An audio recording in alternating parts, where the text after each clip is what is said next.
Oh yeah, let's do the survey. So the stuff you got from the survey is the stuff you needed to craft the AK-50. So which main game mode do you play? PvP. How would you rate the concept of the hardcore wipe? I don't like it. See, because like that's the problem with these right here. It leads me to have to put I don't like it. I don't like it.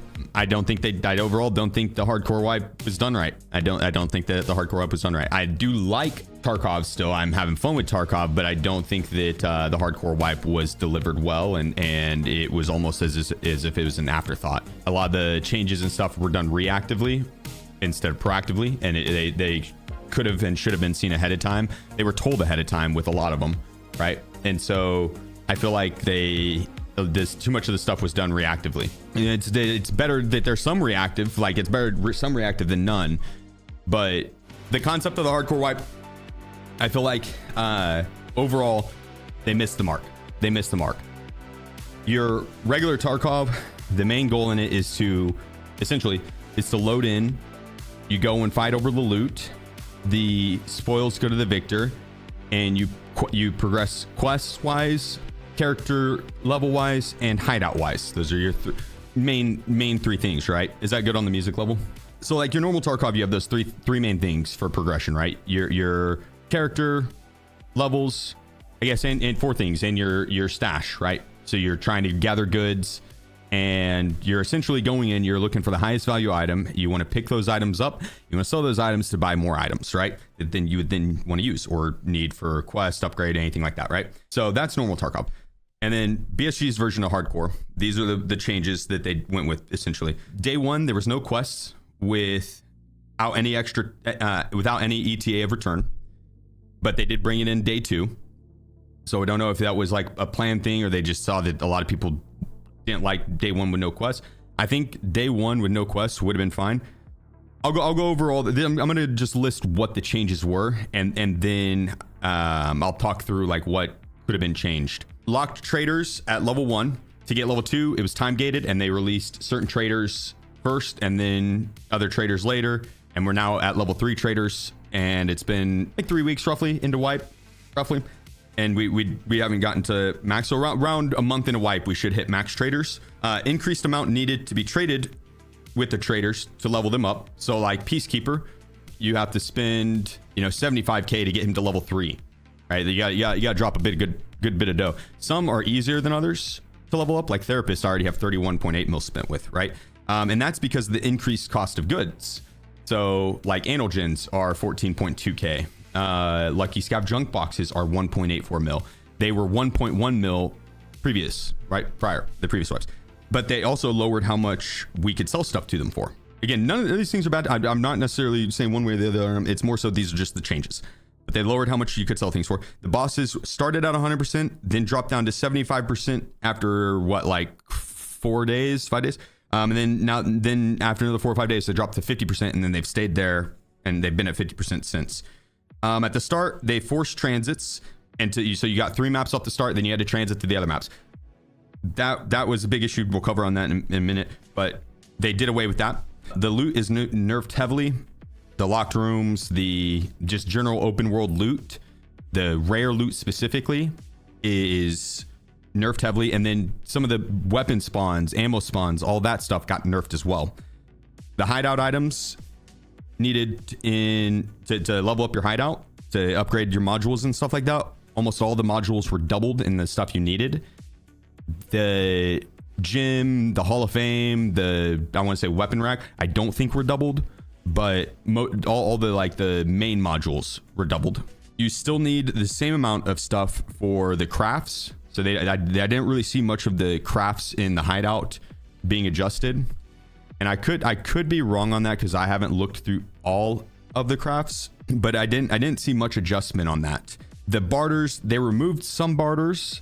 I didn't see too many added in, but like for the crafts, like I think all these were the exact same. Right, but the thing is, last wipe you could just buy them and then craft it. Right, this wipe you still have to find the exact same amount. Can't buy them anymore. You gotta find them. Right, but I don't think any of this shit really got much of an adjustment. Then the barters, some of them did, like on This guy, I can't remember if it was always 3 vases. I would assume it probably was, but they did take off some. Like there's not the S Marsh barter, right? There's not the S Marsh barter for the syringes. I think it was. It was one. Okay. Yeah. So they upped the cost of the barters, right? They upped the cost of the barters and they took away some. They have reactively added some of them back, like the AK-12 suppressor that is needed for test drive part 3. It is now back on Peacekeeper. It's not, it used to be able to just buy it. It used to be able to buy 3 per reset, but now it is on level 3 Peacekeeper. You get 2 per reset and it costs 2 decleaners. And Prapper has an 8-hour cooldown. So you get 2 attempts per 8 hours, unless you want to, at level 4 Prapper, you get an AK-12 barter after doing the mall quest. And the AK-12 barter at level 4, you end up getting the suppressor on it. If you want an AK-12, you got to do this barter. So I think like that, I don't remember if these barters were in last swipe or what, but that AK-12 barter with the suppressor, I do believe is new, but it's locked at level 4 behind kind of an annoying quest. It's the quest where you have to go kill things at the mall on streets with a pistol. But either way, the barters, there was minimal effort into changing them, right? And they took away some that in my mind, taking away the AK-12 suppressor barter or purchase kind of should automatically lead to like, okay, test drive 3, that's going to be a huge problem. Sure enough, like it is. So that's great that they added it back. I'm all for them making changes as needed, but just some of these stuff in my mind should have been thought ahead of time. Ref, we'll touch on him last. Scav cooldown is increased from the timer from when you run your scav and get out to the next time you run your scav. It's increased. I think it starts out at like an hour. I'm at like 3.23 fence rep, and my scav cooldown timer is 27 minutes. I have level 1 intel center, which gives a 10% bonus as well. But the cost of car is also increased in game. The first car use is 50k or 40k. I think it's 50k. It's expensive. Safety container restraints. You can't put money, ammo, meds up here. You can put keys, right? You put keys. You could put food and hydration. You could put barter items like dog tags and or procurement down barter items. I don't know.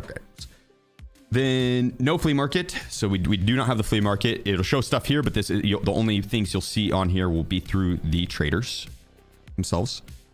Insurance is mad expensive right now. The insure, and this is after it's been cut in half twice.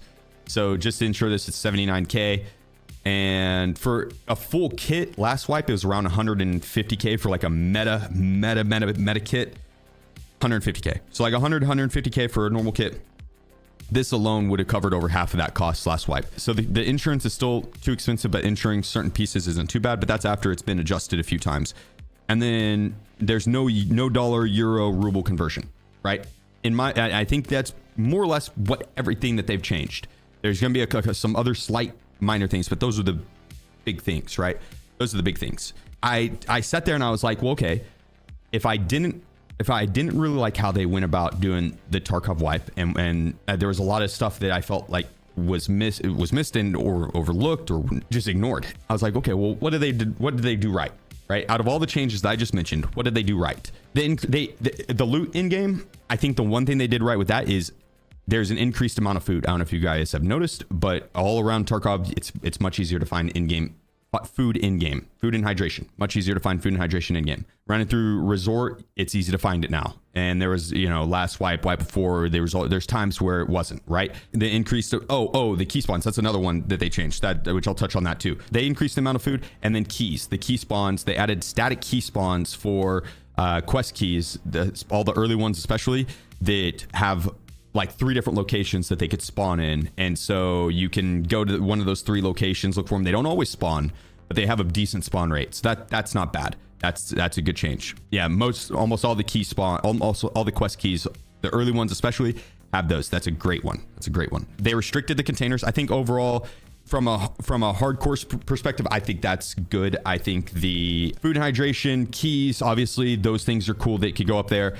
ammo and meds, like, yeah, on deaths it sucks more because you'll lose them, but you also get to loot those off players when you kill them. So like you almost always find meds on players now, which is nice, because previous wipes there was a lot of times you'd kill someone, they wouldn't have meds on them, those meds would have been up their bum. And so now, like, you're gonna find meds, you're gonna find ammo a lot more as well, just off the players. So I think overall the restricted containers was nice, and then the CMS slot, being able to put a serve kit in the special slot, that was good. That was reactive.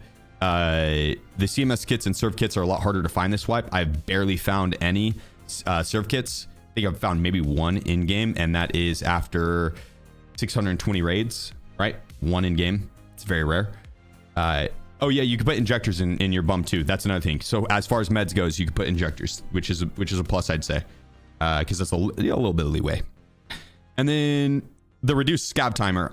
For me, I think that's a good thing. As a hardcore player, in your typical hardcore rule set, you don't have scavs, right? You can't run your scav. That's your standard hardcore rule set. I think as a whole, most of the community relies on scavs to be able to help fund a lot of their PMC raids, and they also just like running scavs. I think there's nothing wrong with having scavs. I think an alternative to that would be, instead of raising the scav cooldown timer, bring it back to the Wild West, like remove scav rep and let it be the Wild West again. Everyone's got the same scav cooldown timer. You're no longer friendly with other players' scavs. You can if you want. If you want to VoIP with them and be friends, have at it. But otherwise, throw down. And what's going to happen is that's going to lead to, when you go in as a PMC, it's no longer a PMC versus a horde of player scavs, because they're not incentivized to kill each other, or they are incentivized to not kill each other, rather. If you remove the need for them to not kill each other, it's going to be a free-for-all, and everyone's going to be fighting each other. And it's going to be player scavs versus player scavs versus PMCs, PMCs versus PMCs, and all the like. So like, I think that overall is more of a hardcore version for scavving than just limiting it. Either way, no scav rep. I think that would have overall been a little better. Other changes that I would have done: the no quest day one. I'm okay with no quest day one. I think that would have been fun if they would have given a time gate and they would have said no quest day one for 24 hours, and you have 24 hours to do whatever the fuck you want in game to kind of build up a little bit of kit to then throw down day two for the quest if you want. If you know, day two, if that's what you're wanting to do, or you keep looting up. Having no quest day one without an ETA of a return was kind of weird, because it ended up, it was just like, it felt like a late game event, and you're a chicken with a head cut off just running around. You could go and push and go kill the bosses because they were at 100%, which was another thing I don't think was healthy. I think bosses at 100% is not bad, but I would say overall, have the gear spawn with them be 2% of the time be their best gear, 98% of the time be lower tier gear that they're going to spawn with. That way you still have the threat of the run into the boss. It's hardcore, but you're not just going to go in and farm Tagila helmets day one with level 6. Like the amount of level 6 front plates I ran around with Tagila helmets was absurd, and in a hardcore wipe, that just, in my mind, that doesn't make a whole lot of sense, right? It doesn't make a whole lot of sense. So no quest day one. Instead of that, I would say bring quest day one, or if they really wanted to, just put a timer on it and just say, hey, like first 24 hours free for all. The quest will unlock at this time, and it's prep time, right? That would have been cool. Without any ETA, it left us scratching our heads, and I don't think that was overall like a move. Lock trade, and this is all my opinion as well on it. It's not necessarily, this is nothing like this is how they fucked up and should have done it better. This is more like this is an alternative opinion on how I personally would have tackled the hardcore wipe, because I've played probably 10 different hardcore accounts. I've adjusted the rule set. I started with Deadly Slobs and Pestely's version, and I slowly fine-tuned it and adjusted it to take out a lot of the annoyances and the tediousness of hardcore, and I made those things more fun, because the essence of hardcore, it shouldn't be I want to go into Tarkov, I want to loot up a bunch of good stuff to then sell to buy more stuff, right? That's regular Tarkov. Hardcore, it should be, I want to go in, I'm going to find gear that I'm going to use and or barter for stuff that I will use, right? And you eat what you kill. That should be what hardcore is. But if you're going to do that, it needs to, the loot pool needs to be adjusted more. And in my mind, which I'll get to in a second, it needs to be increased. But the increased amount needed to be traded to the traders.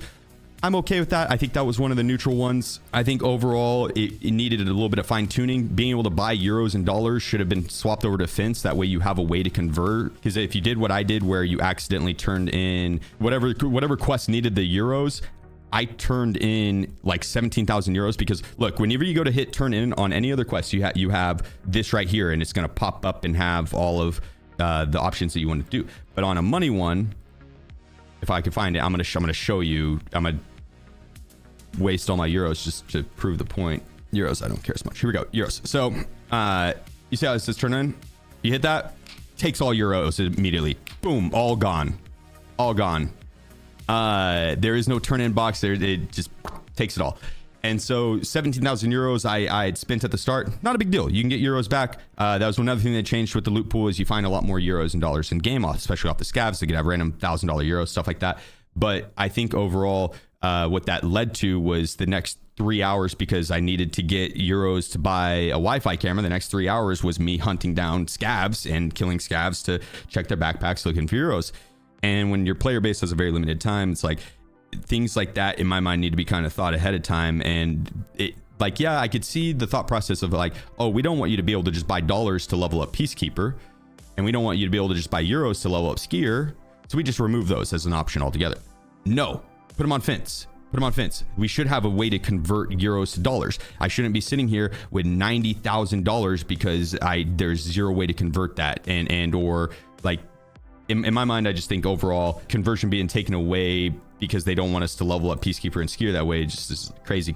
And then it's just good because you have money spent with Therapist or like Proper just so easily compared to the other traders. And so, oh, and that was another thing that I didn't touch on was Ref. I skipped over Ref. Ref is way stronger than any other trader. Way stronger than any other trader. His stuff's kind of pricey, but I don't think Ref should have ever been in the hardcore wipe, and I don't think that he is balanced whatsoever. And I think that like the fact that you can get Voodoos and Razors on Ref, it's just not balanced. Look, you could buy CBJ ammo, you could buy M80, you could buy the Voodoo, the Razor, the best butt stocks, meta butt stocks, the meta sights, the like pretty fucking good, well-built guns. Like that is a meta build right there. And you compare that to any other trader, like you could do 3 things for this shitty 1x4, like a super shitty scope. And to hunt these down, you'd spend just as much time as going and getting any of those GP coins. Like all these are stock ass weapons, and the ones that aren't are like annoyingly tedious barters. When compared to the other traders at the same level, Ref is the obvious best choice, right? It's like if you were to put Ref in a fight with any of the other traders with what weapons he has available, obviously he's going to kill Therapist, right? But you think he'd be able to maybe, you know, not just steamroll through Peacekeeper and Mechanic and probably Ragman all at the same time. Because Ref, you get literally everything that they offer and then some. So in my mind, I just you can buy 1 scope per day. How's that OP? I think it's OP because it's quite literally the best gun and our best scope in the game. This is the meta scope. I don't think that they should be locked behind another game. And overall, that arena discussion is for a whole nother time. I'm mainly talking about it being linked to a hardcore wipe, and that's more so. I just don't think this is balanced compared to the other traders. That's all, right? You go and look at any other trader. No one can argue this. You look at any other trader at the same level. It's Ref is way stronger, and Ref resets way faster.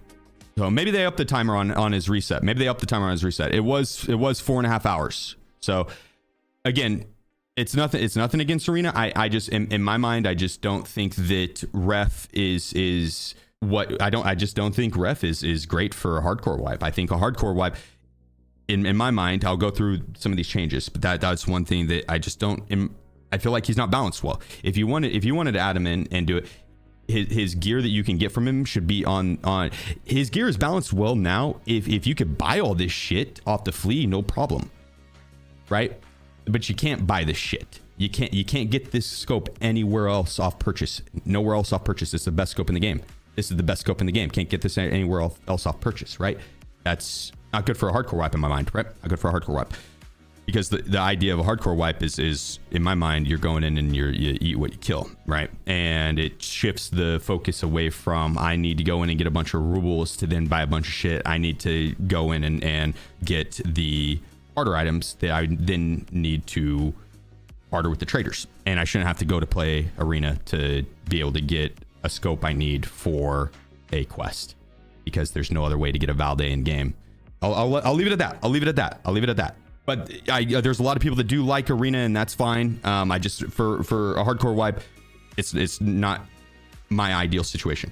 They should have changed the amount of spawn in game to have more rare loot spawn and more gear spawn in game, so you're going in and you're actively hunting all this gear down in game. It shouldn't be scarcity. They thought hardcore equals scarcity. In my mind, hardcore is not. Hardcore, you could, like, they should have increased the loot pool if anything, because now that's the only place you're getting your gear, and you get that stuff, and then you can barter for more gear. But they should have changed up all this stuff.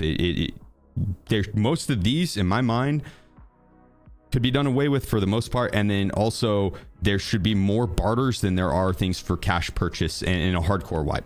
Regular wipe, whatever. Hardcore wipe, they could have redone a lot of the barter system and made it where your traders, you're not spending a fuck ton of cash. They could keep the cash ones in and make them a fuck ton if you want. So if you want to spend straight cash, sure. But the barters are all based on old previous wipes where you could buy this stuff, and it's all based on the old loot pool where you could find this stuff more. But they lowered the loot pool and they didn't adjust the barters. That's not hardcore, right? That's not hardcore. They robbed us of a fun experience in my mind. Robbed is a strong word, but like in my mind, if they adjusted the loot pool, made it to where you're going and you're finding all this stuff to fight over, and there's no scarcity. But there's limited on what traders are selling, and so you actually do have to go in and find this stuff. But there's plenty in loot and raid to go find. So like, instead of like locked rooms, dude, like you shouldn't be opening marked room and finding nothing. You shouldn't be opening these keyed rooms. There's zero reason I should be finding a red key card, and my only excitement is the vendor value for 700k. It should be like, oh shit, I found the best key in the game in a map that I have to find a key for. So I have to have a key to use to get in to use a key. That room should not be empty. That room should be fucking stacked. That room should be stacked. Same with marked rooms. Like make marked rooms have like good guns and stuff, and a meta guns. Like these builds right here have them spawn in marked room, right? You pick this gun up in marked room. Not a crazy amount, but like if you're going in, it's a 10 use key. Like make it worth it. Make it worth it. And again, this is this is a long rant. I don't want this to be like this is how they fucked up and this is how this would have improved everything. This is an alternative suggestion on how I personally would have done it better, based on 10 plus based on like 1,000 plus hours of playing a hardcore count. Like I've played 600 and something raids this wipe, so like I wanted to wait until I got the full experience on this. Like I feel like I've played enough to have this pretty laid out. Let's see what else. The transits at the start of the wipe, that was one thing that they did away with, but that's a good example of lack of foresight. The transit spawns had been messed up for a really long time, and it's forced when you did spawn, you would spawn next to people, and they were told that ahead of time, way ahead of time. And so the fact that they didn't even change that, and it took them several days in to adjust that, it leads it to it's a reactive adjustment to the wipe. The hardcore wipe, it wasn't as proactive as it should have been. I think a lot of that was known ahead of time, should have been known ahead of time, and wasn't acted on. The transit was a perfect example. The transit system in theory is a good idea, but then when you actually go in, even after they fixed the spawns, what led to happening was just it's more time in queue, just more time in queue, and just more time in queue, and just more time in queue. That's not good, right?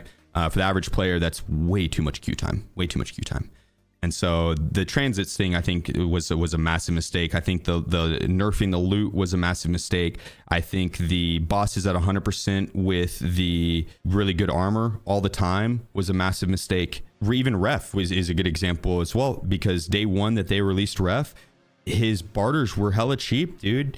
I bought a lot of these cases because they were way cheaper. Like this ballistics case was like 110 GP coins and like basically less than half of what they cost now, or around half. Like an ammunition case, I think it was like 80 or something like that, maybe 90. I bought a lot of cases day one, and so if you didn't have ref and you didn't have day one, like you kind of missed out. And it's like that stuff in my mind is an easy thing to predict. That should be an easy thing to predict. Like, okay, we know these many GP coins are coming into circuit. There's these many GP coins being, this is how many GP coins were spent last type shit, right? You have these numbers that should have been, okay, let's crank up the price and lower it from there rather than lower the price and crank it up, right? But either way, it should, I think there's too much stuff being done reactively, and it leads it to almost like you would have been better off waiting a month into wipe to play, and you would have been able to experience the full thing rather than go through like a guinea pig test of hardcore that overall can be fun. I think a lot of people haven't vibed with it as much. I think because it is turned into such a tedious grind fest, it's turned a lot of people off. It's turned a lot of people off. I personally have had a lot of fun with the wipe, so I don't want to sit here and make this whole rant sound like I haven't enjoyed Tarkov. I play 8+ hours a day. I can play 7 days a week. So, and I have the knowledge on Tarkov to be able to maneuver these restrictions put in place. I could see the issues with it to where the average player is going to get fucked. I think there's a lot of the average players that also like these rules, and so it's not a perfect answer, and it's not like a one is right, one is wrong. So it is really just an opinionated piece. Either way, if they would have, in my mind, if they would have went through, adjusted the traders, taken away a lot of the cash spent or cash options to spend with them, added in a lot of barters to where, let's say, for example, they will take the kill helmet. Let's say a kill helmet barter, instead of having, I don't know if there's is any. Let's say the kill helmet barter, they added in 5 different barters for what you find the kill helmet. You got 5 different things you could barter it for, but those 5 things also need other things, and it's now you kind of also need to make a choice now. It's like, do I want to upgrade my hideout with the kill helmet, or do I want to do this barter with the kill helmet, or do I want to do this barter with the kill helmet? And you can strategize based on your playstyle, based on your immediate needs or future needs. It would lead to going in, having to fight over the loot, increase the loot. I really think BSG is missing the mark with the loot. Like, in my mind, I'm a loot goblin. I think most of the Tarkov community is a loot goblin in one form or another, some more severe than others, but people like loot. We like the loot. I legitimately think they understand, or they misunderstand just how much the player base fucks with loot. We want more loot. We want to go in and fight over that loot, and then that loot needs a purpose. It doesn't need to be crazy good. And I think if you have it too crazy good, it's a bad thing, i.e. the boss is being 100%. And so if they would have went in, they adjusted the loot in game, cranked it up, made it to where you're finding more ammos, you're finding more meds, you're finding more food and hydration, you're finding more fully built guns and or good attachments, you're finding more backpacks and CMS kits and stuff, then you limit how much you could just buy that stuff for cash. That leads to the hardcore style, that is, you're going in and you're fighting over stuff that you're actually going to use. It's not what has the highest price tag, it's what has the highest use value. What will I use it for? And that's the fun part. It's not overly tedious. It's not a more difficult version of Tarkov per se. It's a hardcore aspect. Hardcore does not equal more difficult, more tedious, more annoying. Hardcore is a different style of play. Hardcore is not limited loot. It could quite literally be the opposite. And so I think that overall, like, that's, so when I do this survey and I say no, I don't like their concept of the hardcore wipe, it's because there was a lot of oversight. There was a lot of stuff that just wasn't thought of ahead of time, and it's done reactively for one reason or another. I do think that they just thoroughly missed the mark for me. All right, that's the rant. I probably missed some stuff. Like, okay, another thing, just one last thing for the lack of foresight. You go to insure 356k. I don't even have a full I don't have a full kit on. This has been halved twice. So at the day one of wipe, insurance could have easily been over $1 million. Was a lot of times over $1 million. And so the lack of foresight if you would have came to me and been like, yo, we're going to increase the cost of insurance majorly for wipe, and I my first thought would have been, okay, well, what would be worth insuring? Is there anything worth insuring at that price? No, it is not. Okay, well, if it's not worth insuring, is there a way that your player base might accidentally insure? Right? So could it waste their money? Right? Is there a way, is it easy to click? Too easy to click? No, not really, because you do have to go in and you got to hit 2 buttons. Insure. I think if I hit this, it will give me the prompt to say yes, right? I'm pretty sure. I don't want to actually do it. It's not overly easy to hit, right? You got to click a couple buttons. The second question, would they do it out of muscle memory? Would they do it out of muscle memory? No prompt, just ensures. Okay, well then there it has confirmation. Well, okay. Either way, would they do it out of muscle memory? Yes. Your game's been out for a long time. You have players with thousands and thousands and thousands of hours of playtime. Yes, people would do it out of muscle memory. And so in my mind, if there's absolutely no need for insurance, because what are you going to insure? And then they also might accidentally hit it. What's that going to lead to? People are going to accidentally do it, and it's going to piss them off, and they're going to lose their starting money. And that's just like, you could easily avoid that by just turning it off, because that's what hardcore is. No insurance. And no, we haven't been insuring all wipe. We don't need insurance, right? Just turn it off. There's no reason to leave it at mad expensive. And then they cut it in half. Still, same question. It's like you ask the same question. Is it worth insuring? No. Okay, well, is there a way that they're accidentally doing it? Yeah. Okay, well, let's turn it off. What they do, they cut it in half. And the question remains, is it worth insuring? Maybe now. It's not necessarily, it's not super expensive. You can insure some things. I insured my suppressor and my scope yesterday, and it cost me like 90K to do the 2 of them. I think that was worth. So it's at that point that you could be like, okay, well, that's the point that, that's, if you want a price tag, have it there, average it all around there.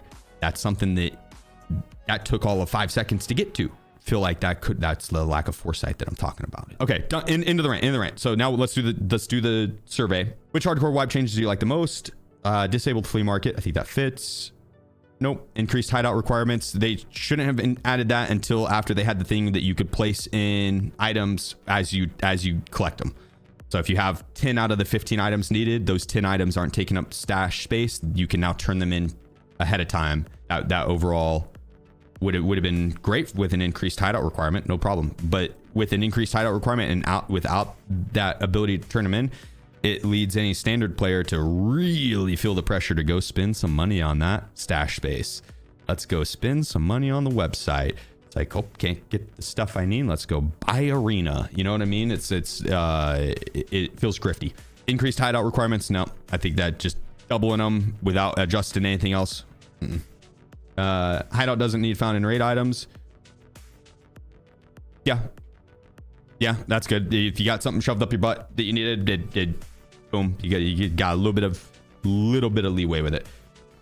It overall doesn't impact too much. I think that's fine. Reduced hideout ammo crafts. That's good if they increase it in game. But I'd say, yeah, overall reduced hideout ammo crafts probably good. Reduced rare loot on locations. Nope. Location availability restrictions. Nope. Secure container restrictions. Yeah, they did that right. Limited trader item range. Nope. They didn't do that right. Reduced item selling price and increased purchase price. Nope. They didn't do that right. 100% boss spawn chance. Nope. Reduced experience for killing enemies and dying. I'm impartial to it. I don't think that's necessarily a positive or a negative. I think it's just kind of a neutral thing. Increased experience for surviving raids. I think that, yeah. Increased AI difficulty. I've really noticed much of it. Some of the bosses and stuff, they've acted a little weird, acted a little different, but not like, I don't know if it's been increased AI difficulty. I've noticed. How do you like the gradual content unlock? I do think that's actually a good thing overall. I'd say the pace probably has been pretty good.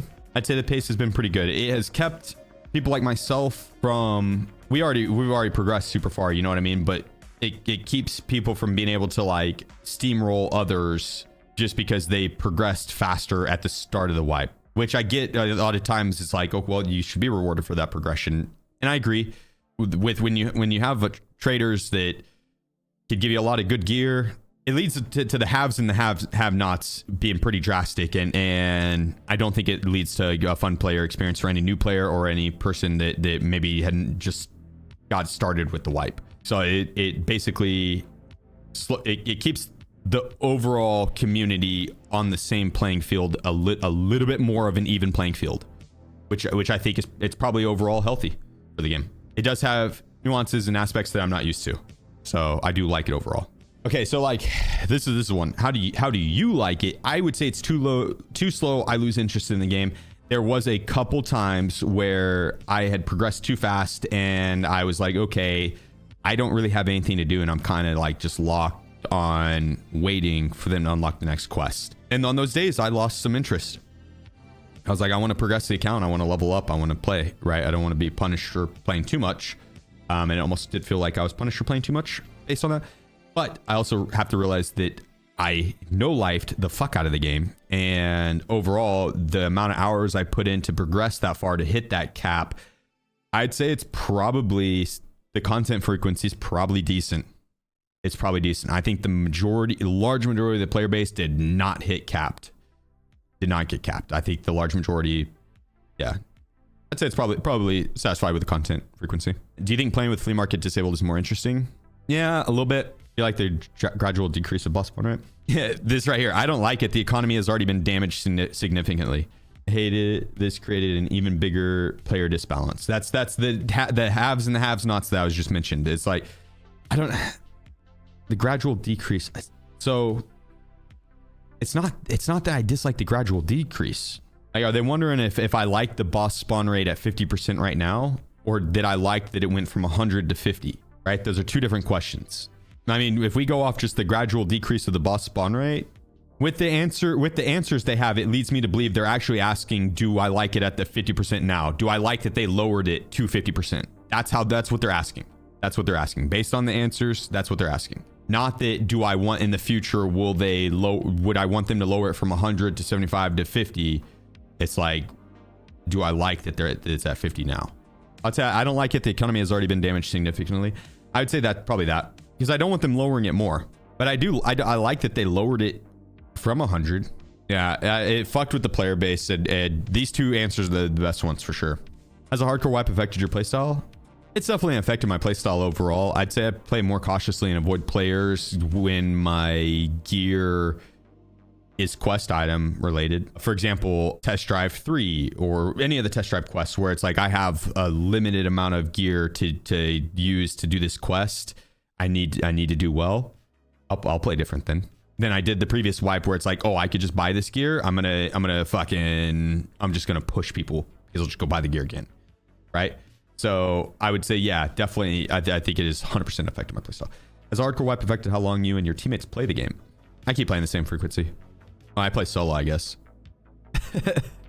I play solo, yeah. Okay. All right, that was a long rant. I apologize for that, but rewards, everything you need to craft the AK-12, AK-50 or whatever. No, I think Tarkov will continue doing really fucking well, and I don't see them dropping the game just because 1.0 hit. That you guys realize, like, Tarkov is a major fucking cash cow for them, right?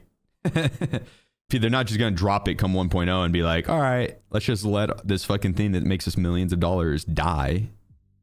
It's like, no, what they're gonna do is milk it, and you're gonna see maybe a new map or two added in, and a bunch of skins. Then Tarkov 2.0. And when Tarkov 2.0 comes, I bet that's when, like, Tarkov 1 would die. Yeah, but the only thing I think that would kill Tarkov is a better Tarkov, right? If someone just came out with a better version of Tarkov. Yeah, there's so many games way shittier than Tarkov that has like stood the test of time just because like modders, you know what I mean? Like Tarkov is a damn good game. There's issues with it, don't get me wrong, right? Plenty of things that could be done better and yada yada yada, but it's a damn good game. And we're like 1.0 hasn't even hit. 1.0 hits, I think that we're going to see the most player, that is when I actually do believe, I think that's when Tarkov will hit its most players ever. be at an all-time high. 1.0 new map, Twitch drops, Christmas wipe. Like, dude, yeah, the 500,000 plus players, easy. And then it all comes down to how they handle everything after that, right? After 1.0.